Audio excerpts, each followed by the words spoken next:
just landed in Perth, and this is gonna be our home for the next week.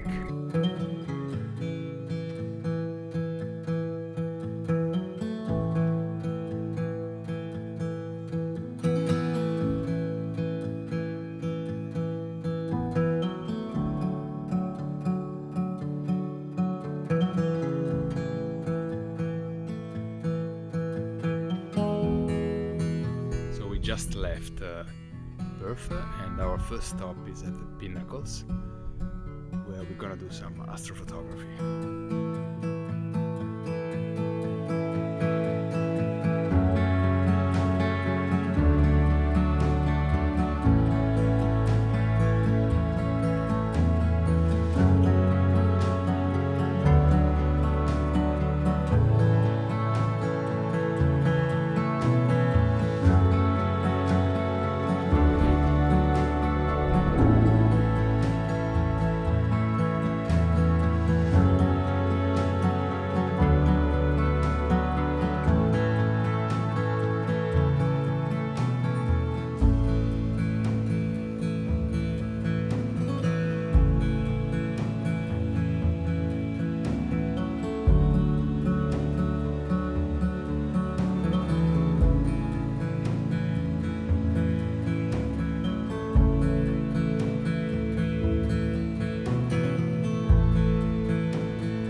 And we arrived in Exmouth.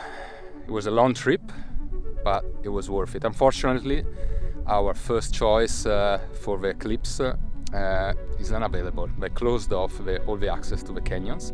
So we are scouting some new locations where we can capture the whole eclipse tomorrow. This is one of them. The weather forecast is really good. Hopefully it's gonna be less cloudy than today, because today is not good. And unfortunately it's gonna be as windy as it is now, so that's gonna be a problem for all the motion control we're gonna set up.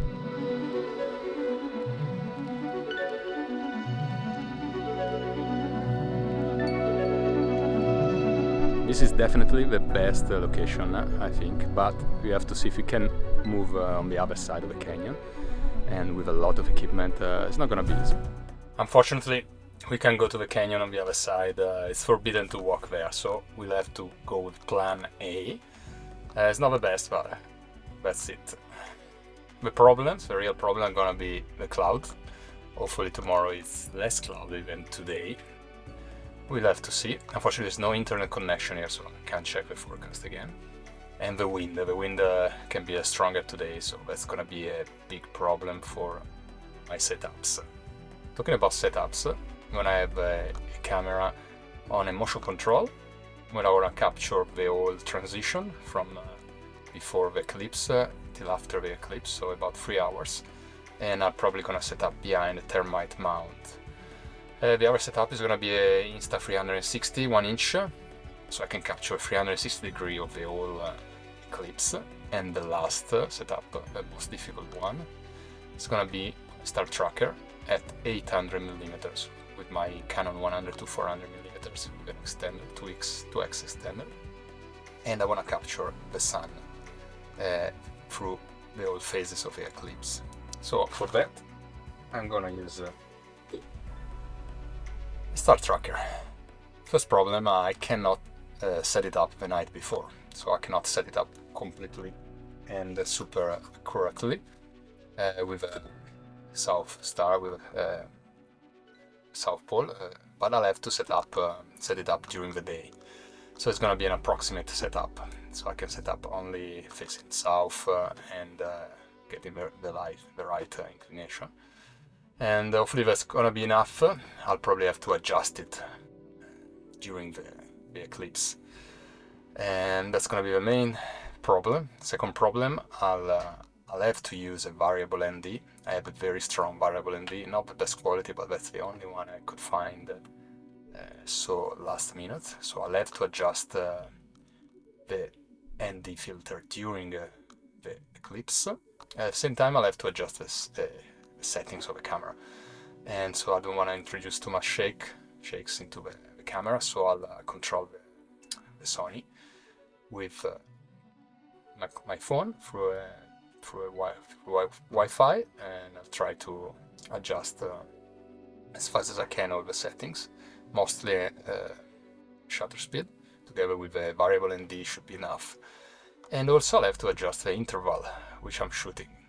I'll be starting at 10-second interval until we get closer to totality, and then I'll start shooting much quicker so that I can have as much footage as I can of the actual total eclipse. And this is gonna be challenging. We'll see. Hopefully the condition gonna be right, and it's not gonna be too much wind and clouds. That's the main thing. But we'll see.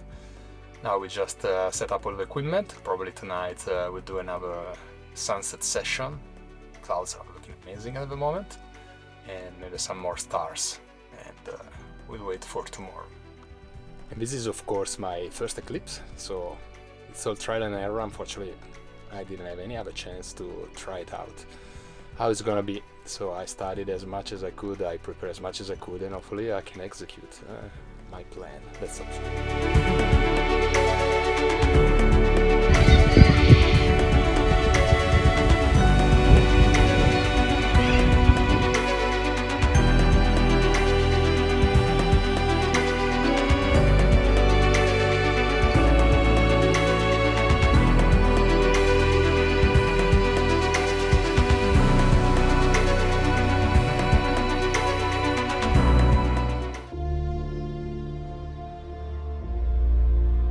And obviously, I forgot something in the car.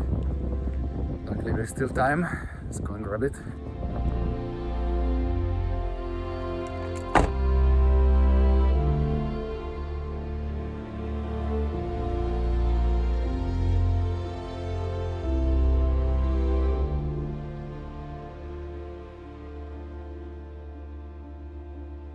We're finally all set up. The sky is beautiful. No clouds, so there's no problem there. The main problem is the wind, because it's super windy, so that's gonna create a lot of problems. But let's see the setups. So the first setup is gonna be a dolly movement, my motion control, capturing the sun across the sky with this thermite mound. And unfortunately, the sun is gonna be very high in the sky, so we're not gonna see much of the land and foreground, but just with thermite mounds. That is very typical, so it's good. And this, I'm gonna leave it here because I'm gonna have setups at different spots. Second setup was gonna be Insta360 1-inch, so a 360-degree. Reason why I'm leaving these two setups here and I'm moving with the last setup to another position is that it's too windy here, and I found a protected position for the star tracker and 800mm. That's gonna make everything much easier.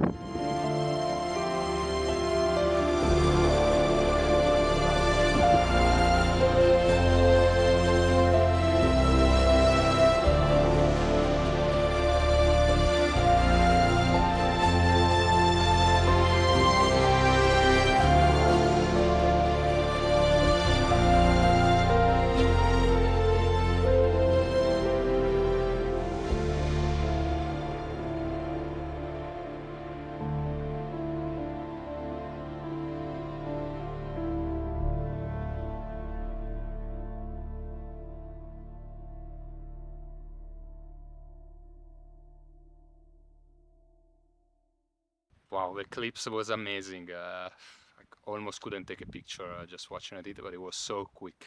Just 1 minute of totality, but it was definitely worth it. Unfortunately, I think the first setup, the one on the dolly, stopped working. I think the camera overheated probably. So that's not, well, that's gone. That's not working, and it was my main one. But hopefully the one on the Insta360, the 360-degree one, didn't suffer the same problem. And we are still doing the one on the star tracker, just waiting for the sun to go back to full